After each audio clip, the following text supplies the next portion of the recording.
The radical left Democrats are supporting Nikki for one simple reason, because they know that she's very easy to beat. I believe she's not electable. Chaos follows him. You know I'm right. Chaos follows him. And we can't be a country in disarray and have a world on fire and go through 4 more years of chaos, because we won't survive it.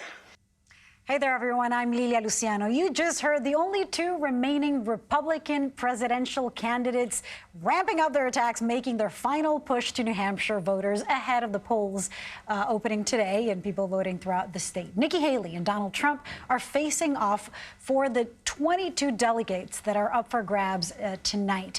And tonight's results could go a long way towards determining who could be the GOP nominee. Voters are casting their ballots across the state, including in Manchester, Bedford, and Merrimack. Nikki Haley already swept the first vote of the day. The 6 registered voters cast their ballots at midnight. They all voted for the former UN ambassador. CBS News Chief Washington correspondent Major Garrett joins us now from Manchester, New Hampshire. He is joined by former New Hampshire Governor John Lynch. Major, it's all yours.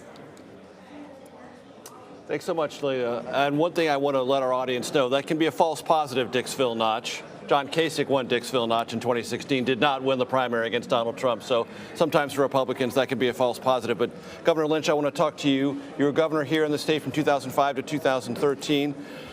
This is a historic, but maybe a sadly historic day for New Hampshire Democrats. You do not have a fully engaged primary, even if there was an incumbent president.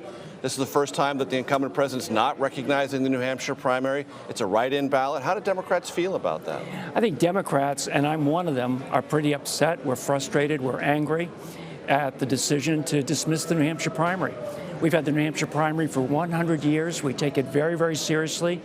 The voters ask the candidates tough questions, look in their eyes, try to assess their temperament, and then they vote. But I am convinced we'll have our primary for the next 100 years, regardless of what the DNC does, the RNC, the White House, or a future White House. The New Hampshire primary is in our DNA, and we're going to keep it there. I've talked to some Democrats, and I wonder if you agree with this, Governor Lynch, that this might be a one-time situation, that in 2028, the DNC and the leadership therein may reevaluate and put New Hampshire, if not back first in line, very near first in line. How do you feel about that? I think that's probably going to be the case. You know, I've been fighting with the DNC or other states going back to 1976. There's always been an effort to take this primary away from New Hampshire. Nobody ever gave it to us to begin with. We started this process, and nobody's going to take it away. There is another candidate on the Democratic side, 2 actually, but Dean Phillips has been getting more attention than Marianne Williamson. How would you evaluate what Dean Phillips is telling New Hampshire Democrats, and whether you think it's productive for the party? I think he's trying to play off the fact that the DNC has made this decision to dismiss New Hampshire's primary. A number of Democrats are upset about it. I run into people all the time, people I don't even know, who want to talk to me about this. So if that's part of his strategy, we'll see whether that works or not. How engaged is the Biden write-in campaign here in New Hampshire? I think they're very engaged. I'm not part of it, but I think they have a lot of volunteers. The precincts I've gone to today, they all have write-in Joe Biden signs. They've sent out, I think my family and I, we may have received a dozen mailers from that campaign explaining how to write in Joe Biden's name.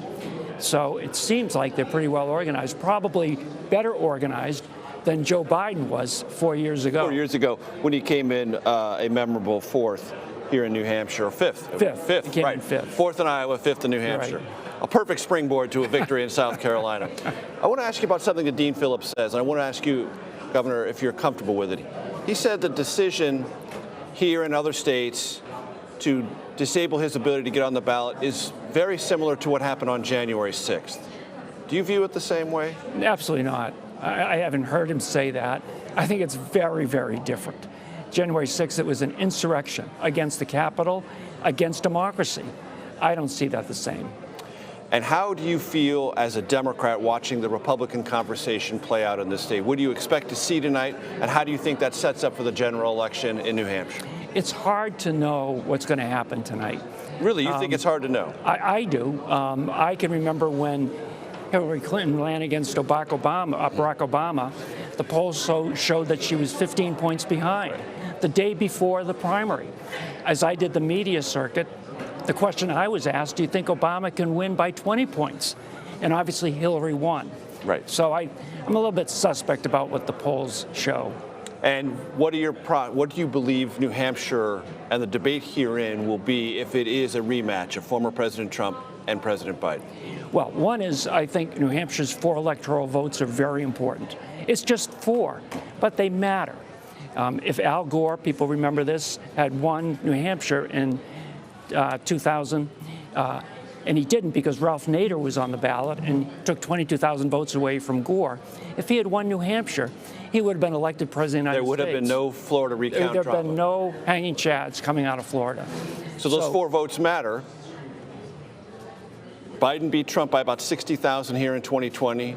Trump lost to Hillary Clinton here in 2016 by about 3,000. That suggests to me a shift away and a better place for Democrats nationally in that conversation. Still true? I think that is true. I think that's Why? true. What happened in those intervening 4 years? Well, I think there's anti-Trump sentiment, even among Republicans. I think there would be a number of Republicans who would vote for Joe Biden, in spite of skepticism they may have about his presidency. But there's such an anti-Trump feeling in New Hampshire, and I think that's going to make the difference. Former New Hampshire governor, 4-term. Right. 2 years. 4 terms, 8 years in governor's office. John Lynch, thanks so very much. Lilia, back to you in New York. Major Garrett and former Governor John Lynch, thank you both so much.